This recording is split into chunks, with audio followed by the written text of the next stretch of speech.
Kalau dulu kan bisa berdiri sama tinggi lah istilahnya ya, kalau sekarang seperti kadang-kadang kok kita didikte ya dengan negara lain gitu.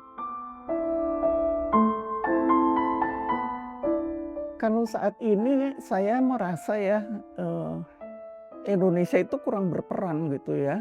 Artinya, kadang terbawa atau terpengaruh dari, ya katakanlah mungkin negara-negara yang lebih dominan gitu ya. Jadi sayang sekali, harusnya, pemimpin itu lebih berani bersikap dan menunjukkan kemandirian kita sebagai satu negara supaya ada, katakanlah dihormati oleh negara lain dan punya, eksistensi yang lebih dari sekedar seperti sekarang gitu kan sayang sekali gitu.